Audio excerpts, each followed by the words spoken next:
Every dream starts with learning, they say. Building bridges for a brighter day.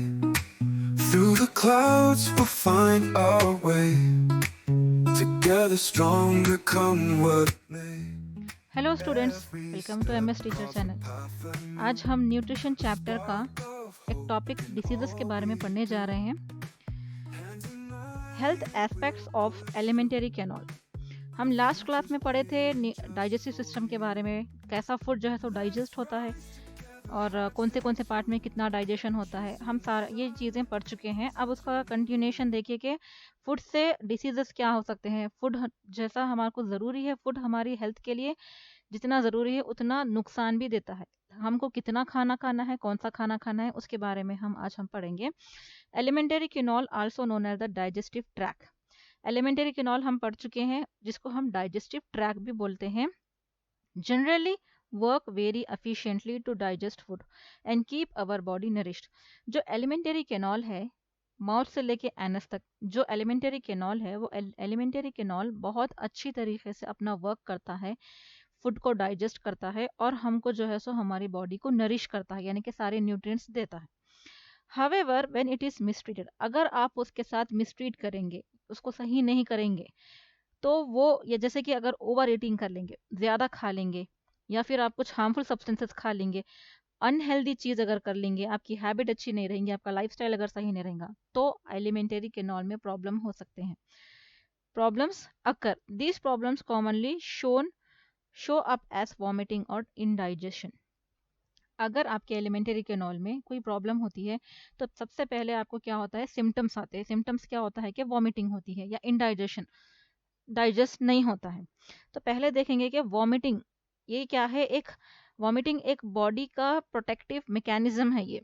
अगर आपकी body में कोई unwanted चीज़ चली गई और आपकी बॉडी उस चीज़ को नहीं ले सकती, तो वो क्या करती है, फौरी आपकी बॉडी में से वो बाहर निकाल देती है। तो वॉमिटिंग हम समझते हैं कि ये बहुत मतलब ये इसकी वैल्यू नहीं मालूम है कि ये वॉमिटिंग के क्या यूजेस है वगैरह।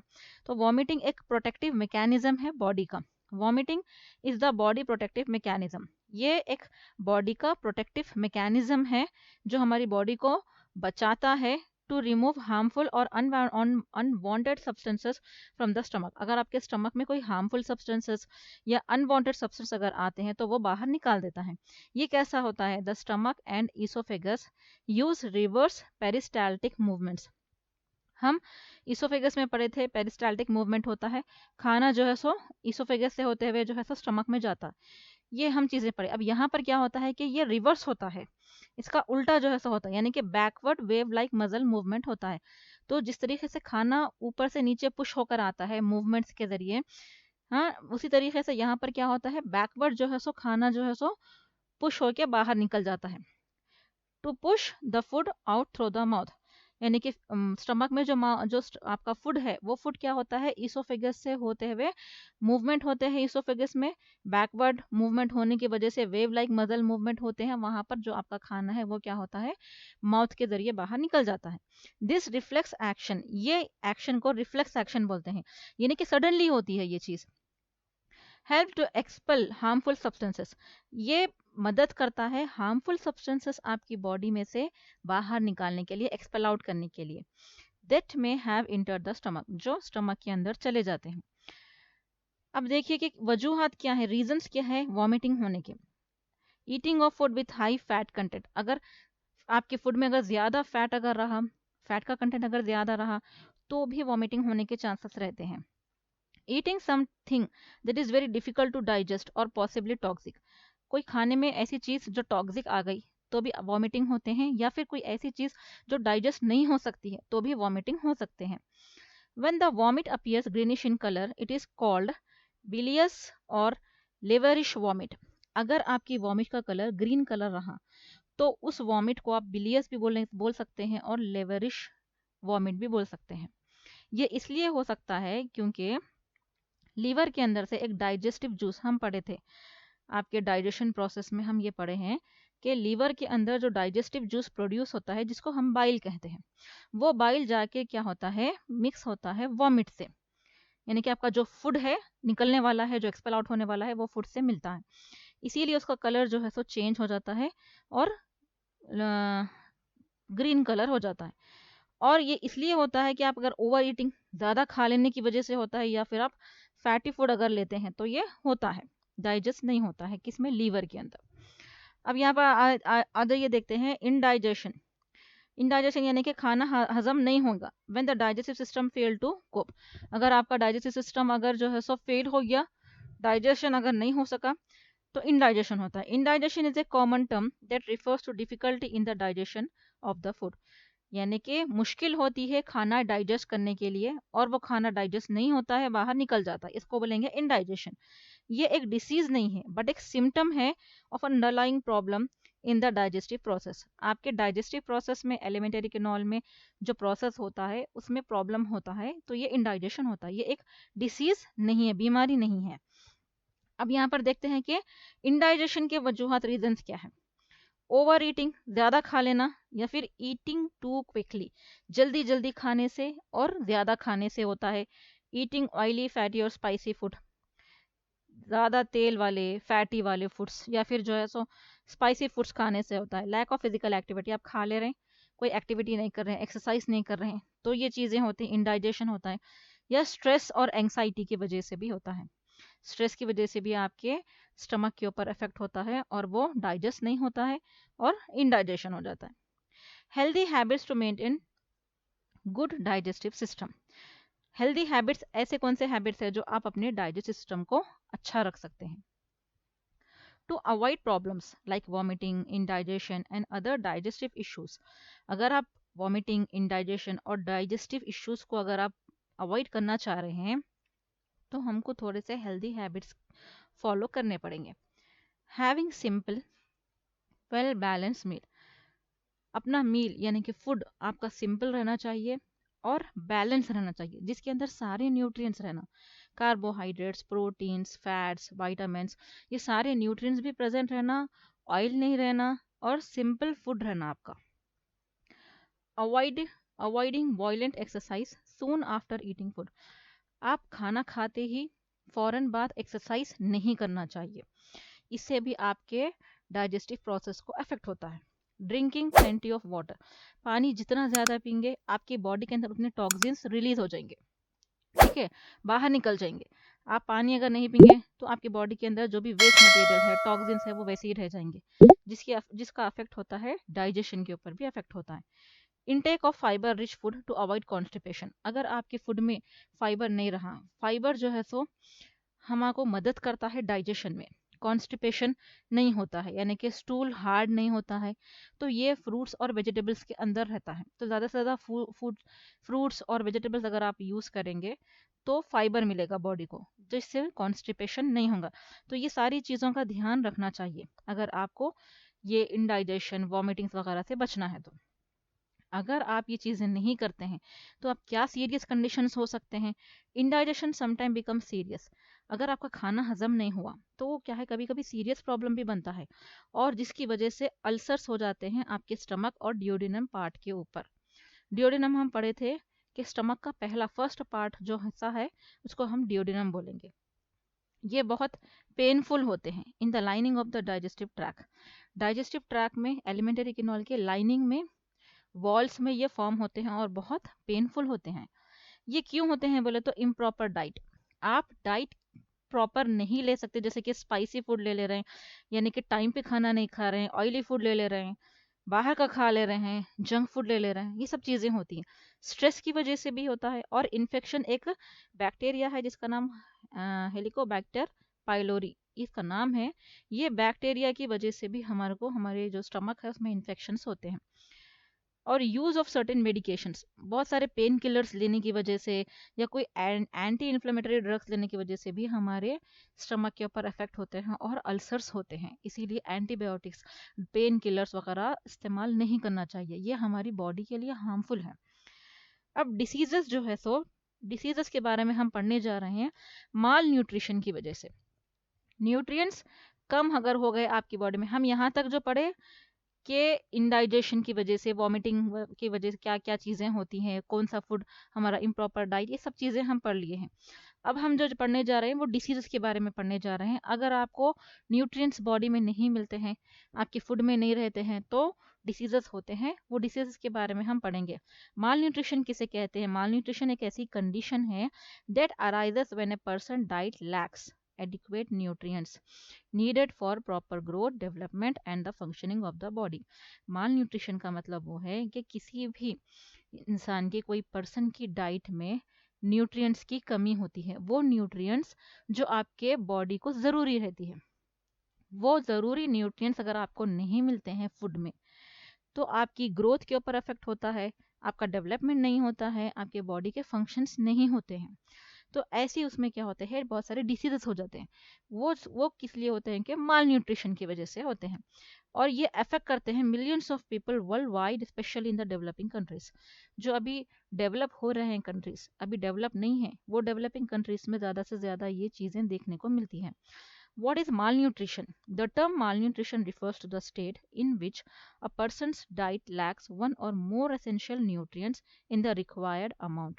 Malnutrition का वो कंडीशन होती है जो पर्सन को डाइट में एक या एक से ज़्यादा एसेंशियल न्यूट्रिएंट्स, जो उसको ज़रूरी है न्यूट्रिएंट्स, वो न्यूट्रिएंट्स उसे नहीं मिलती हैं, तो माल न्यूट्रिशन कहलाता है। अब देखिए, eating of food that does not have one or more than one nutrients in the required amount is known as malnutrition. आप खाना तो खा रहे हैं, लेकिन आपकी बॉडी को उसके न्यूट्रिएंट्स नहीं मिल रहे। सपोज आप समझिए कि आप सिर्फ रोटी खा ले रहे हैं, राइस खा ले रहे हैं, तो आपको कार्बोहाइड्रेट्स मिल रहा, लेकिन आपको प्रोटीन की कमी हो जाती, आपको वाइटामिन्स की कमी हो जाती, तो आपको वाइटामिन्स के लिए कुछ और चीज़ें लेना पड़ेगा, प्रोटीन के लिए कुछ और लेना पड़ेगा। तो आपकी डाइट ऐसी रहना चाहिए, आपका फूड ऐसा रहना चाहिए जिसमें सारे न्यूट्रिएंट्स प्रेजेंट रहे, वो डाइट आपको खाना है, तो आपको माल न्यूट्रिशन नहीं होगा। आप समझ रहे हैं कि मैं खा लूंगी और मेरा पेट भर जा रहा है, मैं ठीक हूँ, नहीं, लेकिन आपकी बॉडी को जो न्यूट्रिएंट्स की ज़रूरत है, वो न्यूट्रिएंट्स हमको देना ज़रूरी है। अगर वो न्यूट्रिएंट्स अगर नहीं मिलते हैं, तो हमको माल न्यूट्रिशन होता है और डिसीजेस होते हैं। तो this means that if a person Yeats food, कोई भी पर्सन खाना खा रहा है, बट इट लैक्स प्रोटीन्स, और उसे खाने में प्रोटीन नहीं है, वाइटामिन्स नहीं है, कार्बोहाइड्रेट्स नहीं है, मिनरल्स नहीं है, फैट्स, एंड दे में सफर फ्रॉम माल न्यूट्रिशन। तो वो क्या होता है, माल न्यूट्रिशन से सफर होता है। अब यहाँ पर देखते हैं types of mall nutrition. Mall nutrition कितने टाइप्स के होते हैं? सबसे पहले देखिए protein mall nutrition. This occur when the body does not get enough protein. अगर आपके फूड में इनफ प्रोटीन अगर बराबर नहीं रहेगा, तो ये प्रोटीन माल न्यूट्रिशन होता है। जो ज़रूरी है आपके building and repairing tissues, body building के लिए, ग्रोथ के लिए, आपके टिश्यूज रिपेयर करने के लिए प्रोटीन ज़रूरी है। इट में लीड टू डिसीजेस लाइक वॉशियरकर। अगर ये नहीं मिलता है प्रोटीन, तो बहुत सारे डिसीजेस होते हैं, जिसमें से एक है वॉशियरकर। अब देखिए calorie malnutrition. This is due to the lack of calories from the food. अगर आपके फूड में कैलोरी नहीं रही, तो ये कैलोरी माल न्यूट्रिशन होता है। जैसे कि कार्बोहाइड्रेट्स और फैट्स, ये दो मेन सोर्सेस है कैलोरीज की। आप कार्बोहाइड्रेट्स और फैट, अगर आप समझिए प्रोटीन फूड ले लेंगे और आपको कार्बोहाइड्रेट्स की कमी हो जाएंगी, कैलोरी की कमी हो जाएंगी, तो आपका बॉडी फुलफिल नहीं हो सकता, आपके रिक्वायरमेंट फुलफिल नहीं हो सकते। तो इसी तरीके से कार्बोहाइड्रेट्स और फैट्स जो है सो मेन सोर्स है कैलोरीज के, और ये ज़रूरी है। अगर it's extreme form is marasmus, अगर ये ज़्यादा भी हो जाते हैं तो भी प्रॉब्लम होता है, या कम भी अगर हो जाते हैं तो भी प्रॉब्लम होता है। अब आ जाइए प्रोटीन कैलोरी माल न्यूट्रिशन। ये है दोनों मिला के, अगर प्रोटीन की भी कमी हो जा रही है, कार्बोहाइड्रेट और फैट्स की भी कमी हो जा रही है, तो ये माल न्यूट्रिशन होता है, जिसे हम बोलते हैं protein calorie malnutrition. This is a combined condition. ये कंबाइंड कंडीशन है जिसके अंदर पर्सन जो है सो लैक करता है, यानी कि उसको कमी हो जाती है प्रोटीन की भी और कैलोरीज की भी। This is the most severe in children. ये ज़्यादा से ज़्यादा चिल्ड्रंस के अंदर दिखाई देता है, बच्चों के अंदर, and can lead to stunt growth, और उन लोगों की ग्रोथ रुक जाती है और उन लोगों के अदर हेल्थ प्रॉब्लम्स होते हैं। अब देखते हैं कि माल न्यूट्रिशन क्यों होता है। माल न्यूट्रिशन के बारे में हम पढ़ लिए, टाइप्स ऑफ भी पढ़ लिए। अब कॉजेस क्या है, रीजन क्या है? सबसे इंपॉर्टेंट पुअर हेल्थ, हमारी हेल्थ अगर सही नहीं रही। If the body can not absorb nutrients properly due to the illness, अगर हम बीमार हैं, कोई बीमारी हमको है, हम खाना भी खा रहे हैं, लेकिन हमारी बॉडी क्या कर रही है, न्यूट्रिएंट्स को एब्जॉर्ब नहीं कर सकती, क्योंकि हमारे अंदर कोई प्रॉब्लम चल रही है, कोई इलनेस है, तो ये जो है सो माल न्यूट्रिशन होने के चांसेस है। आप फूड खाने के बावजूद भी एब्जॉर्प्शन नहीं होगा। जिसकी वजह से माल न्यूट्रिशन होने के चांसेस है। पर्सन खाने के बावजूद भी, जो इंसान है, जो भी पर्सन है, वो फूड खाने के बावजूद भी आपको माल न्यूट्रिशन होने के चांसेस है अगर आपकी हेल्थ ठीक नहीं रही। अब नेक्स्ट, विलफुल स्टारवेशन, जानबूझकर भूखे रहना। स्टारवेशन मीन्स भूखे रहना। सम पीपल में अवॉइड ईटिंग, बहुत सारे लोग खाना नहीं खाते हैं ड्यू टू साइकोलॉजिकल इश्यूज। उन लोगों को कुछ प्रॉब्लम है, साइकोलॉजिकली कुछ प्रॉब्लम रहती है, या फिर उन लोगों को भूख नहीं लगती है, लैक ऑफ एपिटाइट, इसकी वजह से भी माल न्यूट्रिशन होता है। Lack of awareness about the nutritional habits, अब बहुत सारे लोगों को न्यूट्रिशन के बारे में नहीं पता था। हम ये चैप्टर में पढ़े, हमको मालूम हुआ कि कार्बोहाइड्रेट्स क्या है, प्रोटीन्स क्या है, फैट क्या है, फाइबर्स क्या है, वाइटामिन क्या है, ये सारी चीज़ें हमको मालूम हो। जब बहुत सारे लोगों को जो है इस बारे में नॉलेज नहीं रहती, लैक ऑफ नॉलेज की वजह से भी होता है। Many people do not know what kind of food is required, बहुत सारे लोगों को नहीं पता है कि हमको क्या खाना चाहिए हेल्दी रहने के लिए और स्ट्रांग रहने के लिए, ये भी एक रीज़न है। अब देखिए socio economic factors, poverty and unemployment can prevent people from accessing a balance life. बहुत सारे लोगों के पास जो है सो पॉवर्टी, गरीबी रहती है, और अनएम्प्लॉयमेंट, कोई जॉब वगैरह नहीं रहने की वजह से वो लोग सफिशेंटली, मतलब उतना बेयर नहीं कर सकते हैं हर चीज़ खाना, अपनी बॉडी को फिट रखना, सारे न्यूट्रिएंट्स वाले फूड खाना उन लोगों को जो है सो नहीं मिलता, ये भी एक रीज़न है।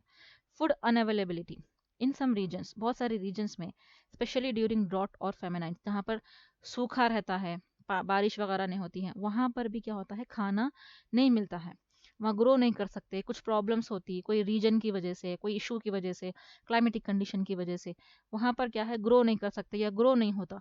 तो ये भी एक रीज़न है जिसको, जो फूड नहीं मिलता है लोगों को। तो ये सारे रीजंस है माल न्यूट्रिशन होने के। ठीक है, अब हम देखते हैं डिसीजेस के बारे में। पहला डिसीज है वॉशरकर डिसीज। ये वॉशरकर डिसीज जो होता है, हम अभी पढ़े कि प्रोटीन की कमी की वजह से आपके खाने में होता है।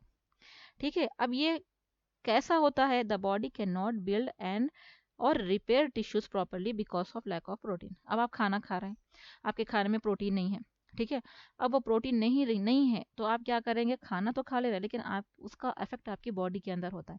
बॉडी पे क्या होता है कि आप ग्रो नहीं होती है, और टिश्यूज रिपेयर नहीं होते हैं, एनर्जी नहीं मिलती है, डेवलपमेंट नहीं होता है बॉडी का। अब सिम्टम्स क्या होंगे उसके बाद, स्वॉलन बॉडी पार्ट्स, स्पेशली आप यहाँ पर देखिए, ये देखिए, स्टमक बाहर आ गया, लड़का बहुत बिल्कुल थिन हो गया। अब यहाँ पर सिम्टम्स मैं देखूंगी, आप ये पिक्चर में आप देखिए, ठीक है। यहाँ पर क्या होता है कि स्वॉलन बॉडी पार्ट्स पूरे फूल जाते हैं, specially legs, due to the accumulation of water in the intercellular spaces. Cell के अंदर जो स्पेस रहती है उसको हम बोलेंगे इंटरसेल्युलर स्पेसेस। वहाँ पर क्या होता है, वाटर फिल होना शुरू हो जाता है, पानी जो है सब भरना शुरू हो जाता है, वहाँ पर एक्यूमुलेट होता है, जिसकी वजह से लेग्स खास तौर से और बॉडी पार्ट्स क्या होते हैं, फूल जाते हैं, स्वॉलन हो जाते हैं। पूर मजल डेवलपमेंट, मजल का डेवलपमेंट नहीं होता है। फ्लफी और पफी फेस, फेस एकदम फूल जाता है, फ्लफी हो जाता है, डायरिया हो जाता है, स्किन ड्राई हो जाती है, और खाने में मुश्किल होती है। ये कंडीशन आप पिक्चर में देख सकते हैं। This condition mainly affect children, ये कंडीशन ज़्यादा से ज़्यादा बच्चों में ही दिखाई देती है। Who are wean from the breast milk, जिसको ब्रेस्ट मिल्क नहीं मिलता है, जो बच्चे अपने मदर का मिल्क नहीं पीते हैं, उन लोगों को भी ये प्रॉब्लम्स होने के चांसेस रहते हैं। इसीलिए मदर मिल्क बहुत ज़रूरी है बच्चों के लिए, जो न्यू बॉर्न बेबी है।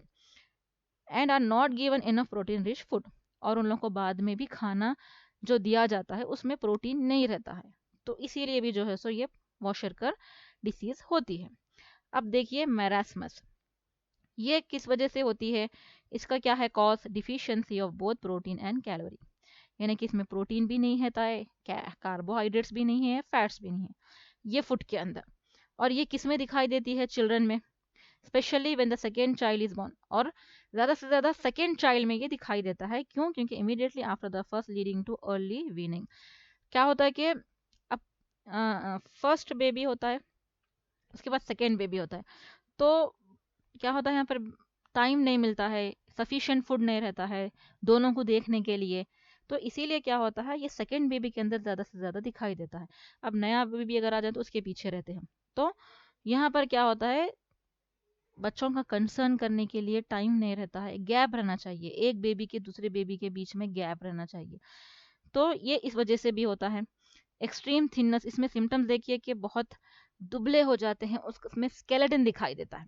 यहाँ पर देख सकते हैं आप, ये स्केलेटन इतने थिन हो जाते हैं कि पूरा स्केलेटन जो है सो नजर आता है। ये कंडीशन के अंदर बहुत वीकनेस हो जाता है, मजल्स डेवलप नहीं होते, स्किन ड्राई हो जाता है, डायरिया हो जाता है, चिड़चिड़ापना हो जाता है। ये सारी चीज़ें इसमें होते हैं, और इसमें marasmus is more severe than kwashiorkor in terms of weight loss. अगर आप देखेंगे वेट लॉस में, तो ये मेरास्मस बहुत सीरियस है कंपेयर टू वॉशरकर। वॉशरकर में सिर्फ प्रोटीन की डिफिशियंसी हो रही है, इसमें तो कैलोरी प्लस प्रोटीन दोनों भी डिफिशियंसी हो रही है। तो यहाँ पर वेट लॉस बहुत ज़्यादा होता है। अब आ जाते हैं ओबेसिटी। ओबेसिटी क्यों होती है कि ज़्यादा हाई कैलोरी आप फूड खा ले, जिसके अंदर ज़्यादा कार्बोहाइड्रेट्स और ज़्यादा फैट्स या वाला फूड अगर आप ज़्यादा ले लेंगे तो आपको हो जाता है obesity. The body store extra calories as fat leading to overweight और ओबेसिटी। अब आप जो है सो फैट फूड खाते जा रहे, कैलोरी ज़्यादा लेते जा रहे, तो आपकी बॉडी जितना लेना है, यूज़ करना है, उतना यूज़ करेंगे, बाकी का क्या करेंगे, वो स्टोर करते जाएंगी बॉडी में। जब बॉडी में स्टोर करते जाएगा, स्टमक में या फिर बैक में, लेग्स में, कहीं पर भी क्या होता है, फैट स्टोर होना शुरू हो जाता है, और हम क्या होते हैं, ओबेस हो जाते हैं, मोटे हो जाते हैं। अब यहाँ पर देखिए आप, एक्सेस ज़्यादा फैटी फूड खा लेने से, बैठ जाना हमेशा, एक्सरसाइज नहीं करना, जंक फूड खा लेना और डाइट सही नहीं लेना, ये सब रीजंस भी है ओबेसिटी के लिए। Obesity can lead to various serious health problems in children. Children में भी और अडल्ट में भी बहुत सारे प्रॉब्लम्स होते हैं ओबेसिटी से। कार्डियोवास्कुलर डिसीजेस, हार्ट के प्रॉब्लम्स भी हो सकते हैं, किडनी के प्रॉब्लम्स होते हैं, गॉल ब्लैडर के प्रॉब्लम्स होते हैं, लीवर के प्रॉब्लम्स भी हो सकते हैं। अब देख, यहाँ पर हो गया है डिसीजेस के बारे में। अब हम आ जाते हैं विटामिन की डिफिशियंसी। विटामिन अगर बॉडी में कम हो जाता है, विटामिन अगर आप डाइट में नहीं लेते हैं, तो कौन से डिसीजेस हो सकते हैं, विटामिन डिफिशियंसी डिसीजेस। सबसे पहले देखेंगे व्हाट आर विटामिन्स। विटामिन्स क्या है, vitamins are essential organic compounds. Vitamins organic compounds होते हैं, बहुत ज़रूरी होते हैं हमारी बॉडी के लिए। हमारी बॉडी को ज़रूरत होती है उसकी, किसके लिए, ग्रोथ के लिए, डेवलपमेंट के लिए और फंक्शनिंग के लिए। लेकिन विटामिन्स बिल्कुल स्मॉल क्वांटिटी में ज़रूरत है हमको।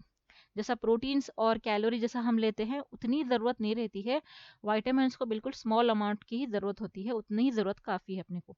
तो वो हमको मदद करती है ग्रोथ में, डेवलपमेंट में और फंक्शनिंग में। They do not provide energy, ये विटामिन्स हमको एनर्जी नहीं देते हैं। जैसे हमको कार्बोहाइड्रेट्स, फैट्स, प्रोटीन्स हम जब लेते हैं तो हमको एनर्जी मिलती है, तो ये विटामिन्स हमको एनर्जी नहीं देते हैं, but they help the body, ये मदद करते हैं बॉडी को, ताकि न्यूट्रिएंट्स को एब्जॉर्ब कर सके।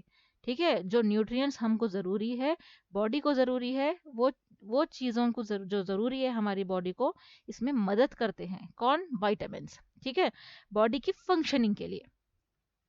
अब विटामिन्स कहाँ पर आएंगे, सोर्स क्या है, vitamins must mostly be obtain from the food we eat. जो हम फूड ले रहे हैं उसी में ही विटामिन्स भी हमको मिलते हैं, because the body can not produce them in sufficient quantities. हमारी बॉडी खुद प्रोड्यूस नहीं करती, हमको जो है तो क्या करना पड़ता है, फूड के जरिए ही विटामिन्स को लेना पड़ता है। Some bacteria in the intestine, थोड़े से बैक्टीरिया इंटेस्टाइन में है जो प्रोड्यूस करते हैं विटामिन, जैसे कि विटामिन B12 है और विटामिन K है। लेकिन दूसरे विटामिन हमको जो है सो बाहर से ही लेना पड़ता है। टाइप्स ऑफ विटामिन्स, विटामिन्स के कितने टाइप्स है, विटामिन्स 2 टाइप्स है, एक है वाटर सॉल्युबल विटामिन्स है और एक है फैट सॉल्युबल विटामिन्स। ये 2 टाइप्स ऑफ विटामिन्स है। वाटर सॉल्युबल विटामिन्स में क्या क्या है, देखिए विटामिन बी कॉम्प्लेक्स आएगा, जिसमें B1, B2, B3, B6, B12 और विटामिन सी, ये किस में रहेगा, वाटर सॉल्युबल विटामिन्स में रहेंगे। दीज डिजोल्व इन वाटर, ये पानी में घुलते हैं, डिजोल्व होते हैं, इसीलिए उन लोगों को वाटर सॉल्युबल विटामिन्स बोला गया है। And are not stored in the body, और ये बॉडी में स्टोर नहीं होते हैं, क्योंकि ये लोगों का नेचर ही डिजोल्विंग नेचर है, इसीलिए ये लोग स्टोर नहीं होते। They need to be consume daily, इन लोगों को डेली हमको कंज्यूम करना पड़ता है, क्योंकि ये स्टोर नहीं होते, तो हमको डेली डाइट में लेना पड़ेगा। अब देखिए फैट सॉल्युबल विटामिन्स, ये क्या है, vitamin A, D, E, K, ये फैट सॉल्युबल विटामिन में आते हैं। These are stored in the body's fat tissues and liver. ये स्टोर होते हैं। ये कहाँ पर स्टोर होते हैं? देखिए, बॉडी के टिश्यूज में स्टोर होते हैं, लीवर में भी स्टोर होते हैं। Over consumption can lead to toxicity. अगर आप ज्यादा इसको ले लेंगे तो भी आपके लिए नुकसानदेह है।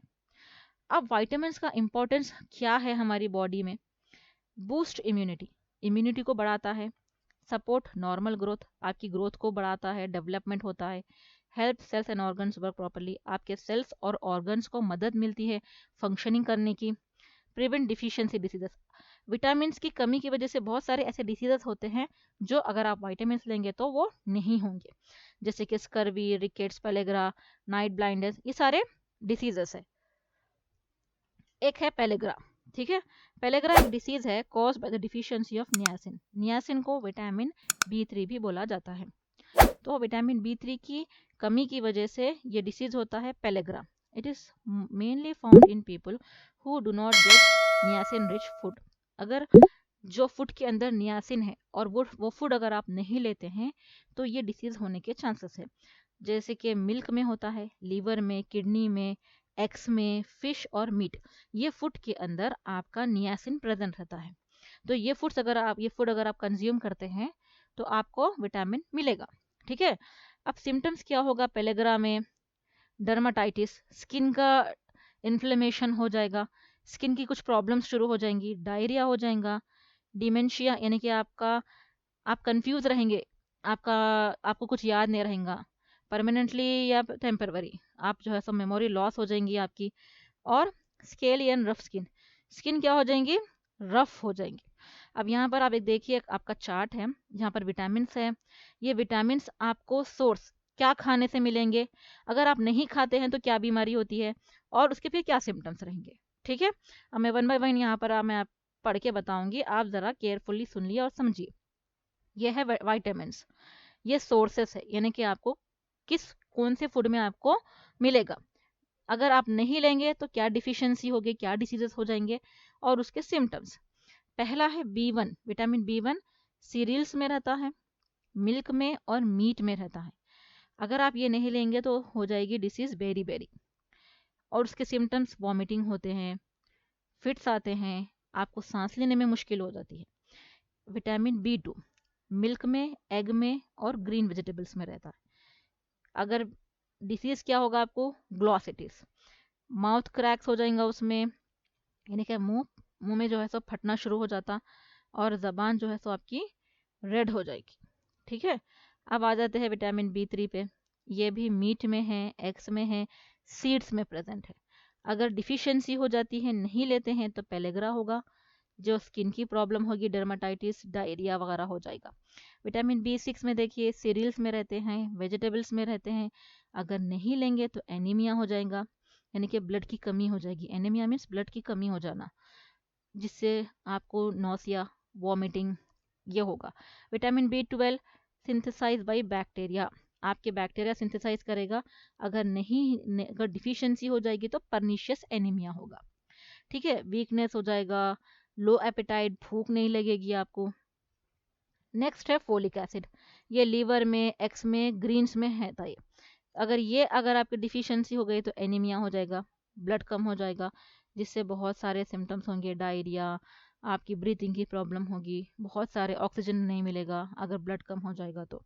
इसके टैबलेट्स भी मिलते हैं फॉलिक एसिड के, जो बहुत सारे डॉक्टर्स क्या करते हैं, आपके ब्लड को जो है सो नॉर्मल लेवल पे आने के लिए जो है सो टैबलेट्स देते हैं, जिसमें फॉलिक एसिड रहता है। पैंटाथोनिक एसिड स्वीट पोटैटोस वगैरह में रहते हैं।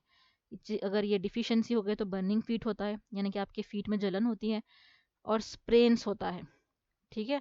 बायोटिन पल्सस नट्स लीवर में होता है। नर्व के डिसऑर्डर्स होते हैं, अगर नहीं लेंगे तो रोगों की प्रॉब्लम्स होती है, कमज़ोरी हो जाएगी, दर्द शुरू हो जाएगा, ठीक है। विटामिन सी ज़्यादा से ज़्यादा ग्रीन्स में और सिट्रस फ्रूट्स में रहता है, जैसे कि ऑरेंजेस है, ग्रेप्स है, लेमन है, इसमें रहता है। अगर नहीं लेंगे तो स्कर्वी होगा, और पूर वुंड हीलिंग, आपके ज़ख्म जल्दी नहीं भरेंगे। विटामिन ए तो पता है आपको किस में रहता है, कैरेट, वेजिटेबल्स में, फिश में, लीवर में होता है।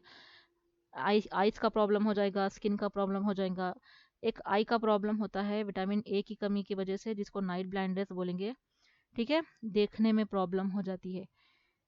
अब देखेंगे विटामिन डी। विटामिन डी जो है तो लीवर में होता है, सनलाइट में होता है। डॉक्टर्स बोलते हैं, हमारे बड़े लोग भी बोलते हैं कि सुबह की धूप में बैठना ज़रूरी है। ये बहुत ज़रूरी है क्योंकि ये नेचुरल सोर्स है। अगर आप सुबह में बैठते हैं धूप में तो आपको विटामिन डी सन से ही मिलता है, ठीक है। आपका बॉडी अब्जॉर्ब करता है, लेकिन वो सन से हमको विटामिन डी मिलता है। एक 5 मिनट्स 10 मिनट्स अगर आप बैठते हैं तो। अगर नहीं नहीं अगर हो तो रिकेट्स प्रॉब्लम, हड्डियों का प्रॉब्लम हो जाता है, बोन वीक हो जाते हैं। विटामिन ई फ्रूट्स में, स्प्राउट्स में रहते हैं। अगर ये नहीं मिलता है तो फर्टिलिटी के, यानी कि चाइल्ड वगैरह नहीं होते हैं, फर्टिलिटी इश्यूज हो जाते हैं, जिसकी वजह से स्टेरिलिटी हो जाता है। विटामिन के लीफ, ग्रीनी लीव्स में रहते हैं, ठीक है, पत्तों वाली सब्जी में। और ये क्या होता है, अगर ये नहीं लेते हैं तो ब्लड क्लॉटिंग डिले, आपका ब्लड जब कभी जख्म हो जाता है तो वो रुकता नहीं, ठीक है, क्लॉट होने में बहुत देर लग जाती है, ब्लड रुकने में बहुत देर लग जाती है, जिसकी वजह से एक्सेसिव ब्लीडिंग, खून बहुत ज़्यादा बह जाता है। तो ये सारे प्रॉब्लम्स होते हैं विटामिन की कमी की वजह से। तो कुछ ना कुछ विटामिन का कुछ ना कुछ रोल है हमारी बॉडी के लिए, ठीक है। तो विटामिन भी ज़रूरी है हमारे लिए। अब यहाँ पर देखिए बच्चों, ये हो गया आपका पूरा चैप्टर फिनिश्ड। न्यूट्रिशन चैप्टर हमारा आज ख़त्म हो गया। अब यहाँ पर थोड़े क्वेश्चंस है, ये क्वेश्चंस मैं आपको पढ़ूंगी, और जो हम पूरे चैप्टर में पढ़ के आए हैं वही यहाँ पर क्वेश्चंस है, उसी के थोड़े आंसर्स है। तो देखते हैं, राइट द डिफरेंसेस बिटवीन, यहाँ पर डिफरेंस बताना है ऑटोट्रॉफिक न्यूट्रिशन, हेटरोट्रॉफिक न्यूट्रिशन। तो आप रिमाइंड कर लीजिए हमारी फर्स्ट क्लास में जो हम पढ़े थे ऑटोट्रॉफिक हेटरोट्रॉफिक। ऑटोट्रॉफिक क्या है? Organisms prepare their own food, वो ऑर्गेनिज्म जो अपना खाना खुद प्रिपेयर करते हैं सनलाइट यूज़ करके, कार्बन डाइऑक्साइड, वाटर वगैरह, जैसे कि ग्रीन प्लांट्स है। और हेटरोट्रॉफिक न्यूट्रिशन क्या होता है? जो ऑर्गेनिज्म डिपेंड करते हैं दूसरों के ऊपर खाने के लिए, जैसे कि एनिमल्स और फंगाई हैं, ठीक है। अब यहाँ पर देखिए डिफरेंस, इंजेक्शन और डाइजेशन क्या है। इंजेक्शन का मतलब the process of taking food into the body, खाना लेना है बॉडी के लिए और वो जो है सो डाइजेस्ट होता है। The process of taking food, खाना लेने को हम क्या बोलेंगे? इंजेक्शन, ठीक है। खाना लेने को इंजेक्शन बोलेंगे। और डाइजेशन, ब्रेक डाउन ऑफ खाना, जब जो हम खाना ले रहे हैं, जो फूड हम ले रहे हैं वो ब्रेक डाउन होगा, वो डाइजेस्ट होगा, उसको बोलेंगे डाइजेशन, जो कॉम्प्लेक्स फॉर्म से सिंपल फॉर्म में चेंज होगा, ठीक है। अब देखिए लाइट रिएक्शन और डार्क रिएक्शन में क्या है। लाइट रिएक्शन क्या है? ये लाइट रिएक्शन जो है सो सनलाइट की प्रेजेंस में होता है। और कहाँ पर होता है? थैलाकॉइड में, थैलाकॉइड में होता है। और ये क्या प्रोड्यूस करते हैं? ATP, NADH, NADPH. Dark reaction कहाँ पर होता है? स्ट्रोमा में होता है। यहाँ पर एटीपी को यूज किया जाता है। यहाँ पर लाइट रिएक्शन में एटीपी प्रोड्यूस होता है, लेकिन डार्क रिएक्शन में एटीपी को यूज किया जाता है, एनएडीपीएच को भी यूज किया जाता है, ताकि कार्बन डाइऑक्साइड को फिक्स कर सके। कार्बन डाइऑक्साइड को किस ग्लूकोज में चेंज किया जा रहा है, ठीक है। अब क्लोरोफिल और क्लोरोप्लास्ट में क्या डिफरेंस है? क्लोरोफिल क्या है? क्लोरोफिल एक ग्रीन पिगमेंट है, ठीक है, जो रिस्पॉन्सिबल है ट्रैपिंग लाइट एनर्जी। सनलाइट आता है, सनलाइट को एब्जॉर्ब करने, ट्रैप करने में मदद करता है ये पिगमेंट, जो ग्रीन कलर का होता है। क्लोरोप्लास्ट क्या है? ये एक ऑर्गेनिल है प्लांट सेल के अंदर। सेल के अंदर बहुत सारे पार्ट्स होते हैं, बहुत सारे ऑर्गेनिल्स होते हैं, तो उसमें से एक ऑर्गेनिल है ये क्लोरोप्लास्ट, जहां पर फोटोसिंथेसिस होता है, ठीक है। अब देखिए गिव रीजनिंग्स में देखिए, why photosynthesis is considered the basic energy source for most of the living world. Photosynthesis को बेसिक एनर्जी सोर्स क्यों बोला गया? क्यों? क्योंकि ग्रीन प्लांट्स सनलाइट को यूज करके फूड प्रोड्यूस कर रहे हैं। सनलाइट ही बल्कि नहीं, क्या क्या, कार्बन डाइऑक्साइड, सनलाइट, वाटर, ठीक है, ये सब सब सिंपल सब्सटेंसेस को यूज करके क्या कर रहे हैं? फूड को प्रोड्यूस कर रहे हैं। तो यहाँ पर क्या होता है कि चेन फॉर्म होती है। ये चेन में सबसे पहले जो है सो क्या होता है? फूड चेन में सबसे पहला नंबर, यानी कि जो ऑटोट्रॉफ्स का आता है, वो लोग फोटोसिंथेसिस के जरिए खाने को प्रोड्यूस करते हैं, ठीक है। Why is it right to call the dark phase of photosynthesis as a light dependent phase? Dark phase of photosynthesis को ये क्यों बोला जा रहा है कि लाइट इंडिपेंडेंट फेस है, ठीक है। लाइट इंडिपेंडेंट मतलब लाइट की ज़रूरत नहीं है, because it does not require direct light, क्योंकि यहाँ पर ये फेज में लाइट की ज़रूरत नहीं है। It uses the products of light reaction, यहाँ पर जो लाइट रिएक्शन में जो ऑलरेडी प्रोडक्ट्स फॉर्म होते हैं उसको यूज़ किया जाता है।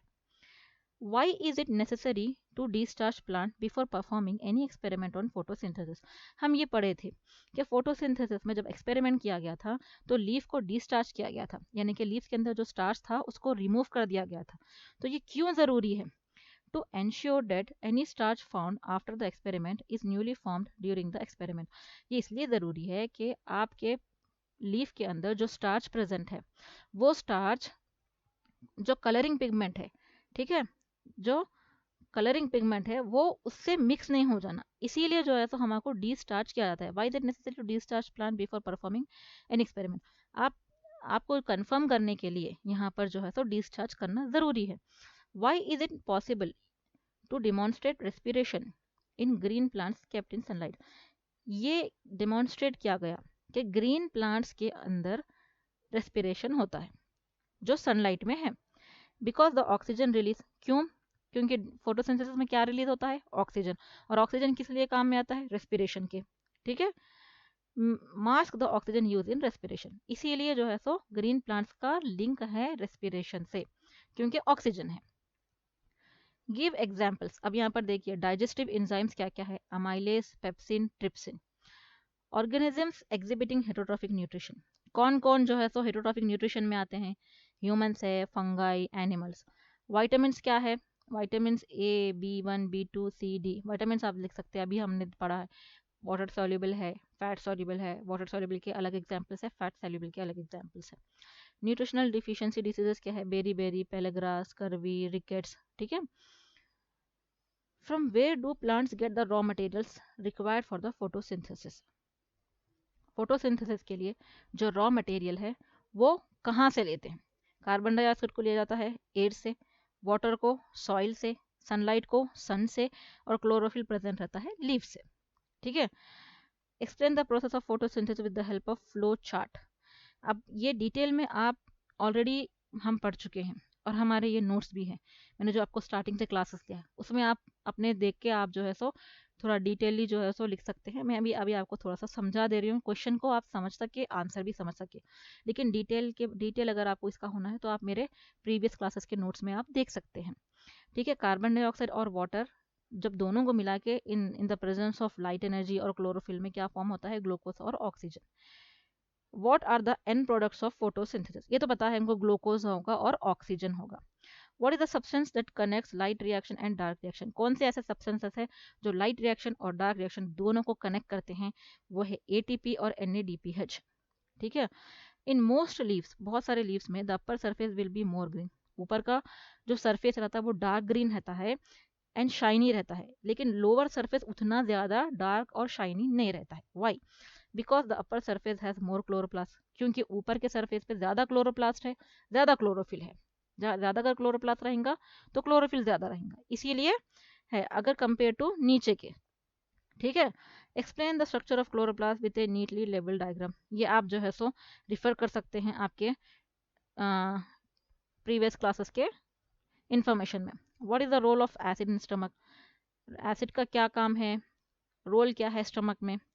इट एक्टिवेट्स, ये क्या करता है? एक्टिवेट करता है एंजाइम को, पेप्सिन एंजाइम को, और जर्म्स को किल करता है और मदद करता है डाइजेशन में। Mention the names of glands and organs which help in digestion. कौन से ऐसे ग्लैंड्स है, ऑर्गन्स है जो मदद करते हैं डाइजेशन में? सैलिवरी ग्लैंड्स है, लीवर है, पैंक्रीज है, stomach, small intestine, gall bladder, ठीक है। ये सारे ऑर्गन्स है और ग्लैंड्स भी है, सैलिवरी ग्लैंड्स।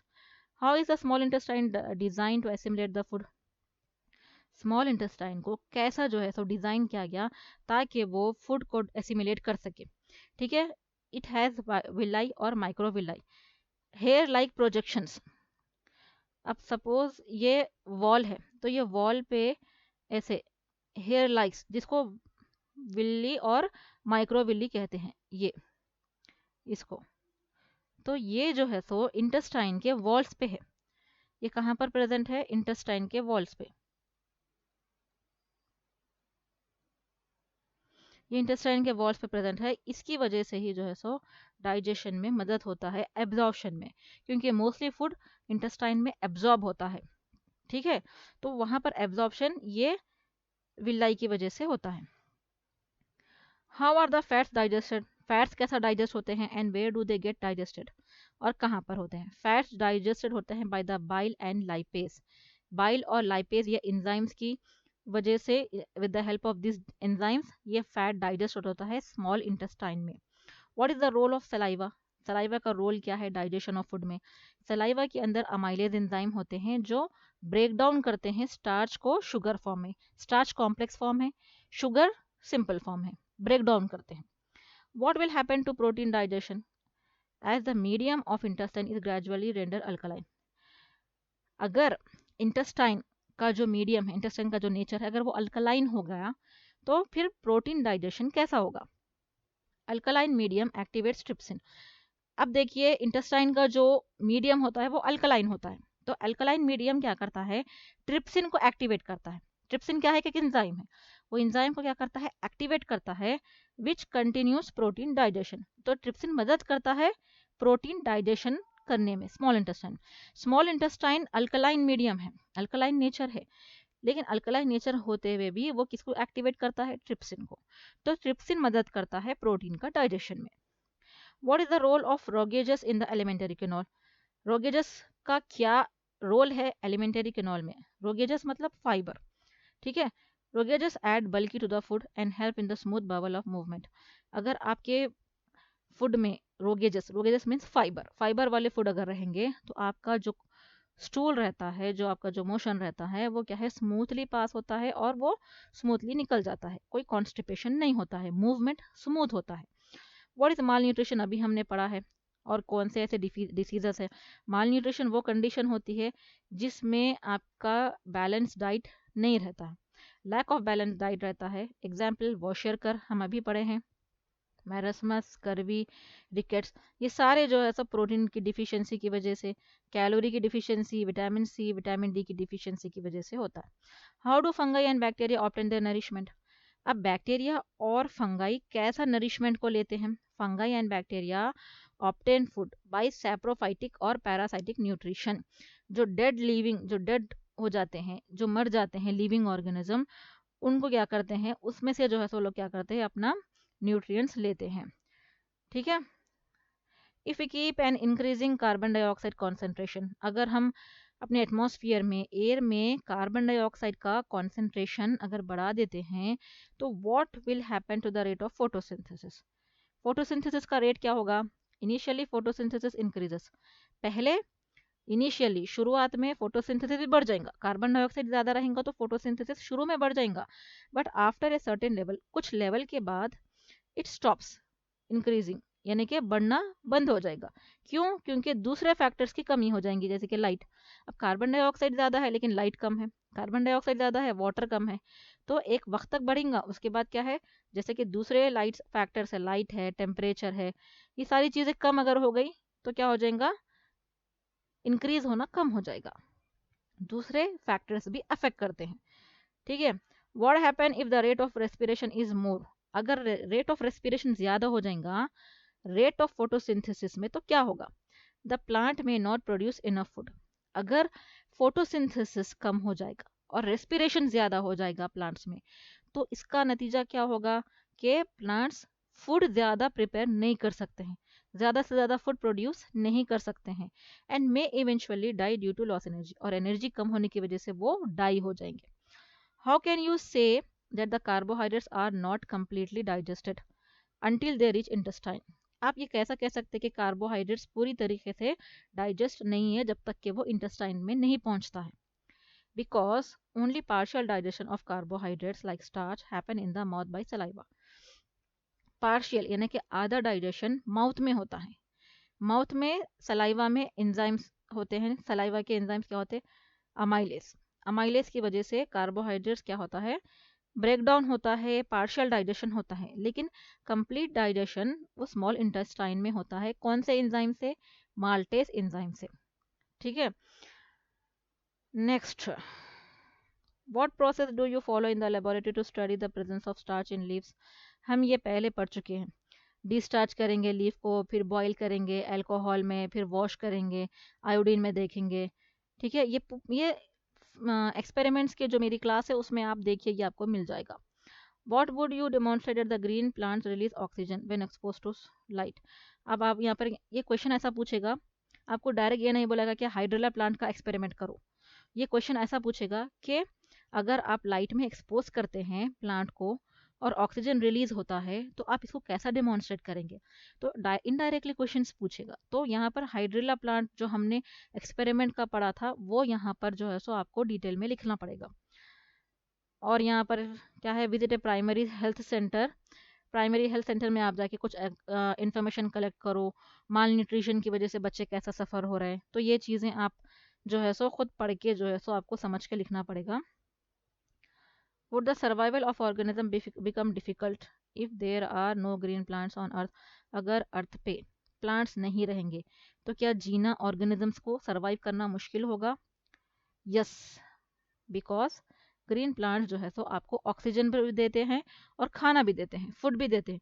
ऑक्सीजन नहीं रहेगा, फूड नहीं रहेगा तो कौन सरवाइव कर सकता है? कोई भी सरवाइव नहीं कर सकते। आप जो है सो ये लेबल डायग्राम है, देखिए ह्यूमन डाइजेस्टिव सिस्टम का है ना। ह्यूमन डाइजेस्टिव सिस्टम का जो डायग्राम है वो इम्पॉर्टेंट है। वो डायग्राम आपको लेबलिंग के साथ जो है सो प्रैक्टिस कर लेना रहेगा। और खाना किस तरीके से जो है सो जा रहा है, माउथ से इसोफेगस, स्टमक, फिर small intestine, large intestine, rectum, anus, आपको जो है सो पूरा पैसेज एलिमेंटरी कैनाल का वो भी आपको जो है सो अच्छे से जो है सो प्रिपेयर कर लेने का है। अब यहाँ पर देखिए, observe the diagram and right A short note, light independent and light dependent reactions. ये आपके डायग्राम में है। क्लोरोफिल के डायग्राम में भी आपको ये मिल जाएगा लाइट इंडिपेंडेंट रिएक्शन के बारे में। लाइट डिपेंडेंट रिएक्शन क्या है? लाइट इंडिपेंडेंट रिएक्शन को फोटोकेमिकल भी बोलते हैं और ये थैलाकोइड मेम्ब्रेन में होता है, लाइट को इस्तेमाल करता है और यहाँ पर एटीपी और एनएडीपीएच फॉर्म होता है। और लाइट इंडिपेंडेंट रिएक्शन को केल्विन साइकिल बोला जाता है, ये स्ट्रोमा में होता है। और यहाँ पर जो लाइट रिएक्शन में एटीपी और एनएडीपी है जो फॉर्म हो रहे हैं वो यहाँ पर यूज़ किया जाता है और यहाँ पर कार्बन डाइऑक्साइड को शुगर में कन्वर्ट होता है। What facts about the green plants do you appreciate? आप ग्रीन प्लांट्स को क्यों अप्रिशिएट करें, क्यों इंपॉर्टेंस है आपके लिए? क्योंकि वो ऑक्सीजन दे रहे हैं, फूड दे रहे हैं, शेल्टर दे रहे हैं, कार्बन डाइऑक्साइड को बैलेंस करके रख रहे हैं और फूड चेन में मदद कर रहे हैं। What food habits will you follow after reading this chapter? अब आप खुद देखिए कि आप कैसा अपना फूड हैबिट्स बनाएंगे, आप कौन सा फूड खाएंगे। अब ये चैप्टर पढ़ने के बाद आपको समझ में आ गया कि किस तरीके का फूड लेना है, कौन सा फूड लेना है। ये आप अपना जो है सो अपना बनाइए, डाइट चार्ट वगैरह बनाइए, कौन सी फूड हैबिट आपका क्या रहेगा। तो आप अपना समझ के ये चीज़ें लिखने का है। तो यहाँ पर हमारा फर्स्ट चैप्टर न्यूट्रिशन ख़त्म होता है। अगर कुछ डाउट्स है आपको तो आप मुझे कमेंट्स में पूछ सकते हैं। मुझे उम्मीद है कि आप लोग को चैप्टर समझ में आ गया होगा और आप ये चैनल को फॉलो करो, सब्सक्राइब करो ताकि मैं और वीडियोस आपको जो है सो दे सकूं। और अब हम नेक्स्ट क्लास में एक नए चैप्टर के साथ जो है सो मिलेंगे फिर नेक्स्ट क्लास में। ओके, जब तक के लिए take care, bye bye. With every fall we learn to rise.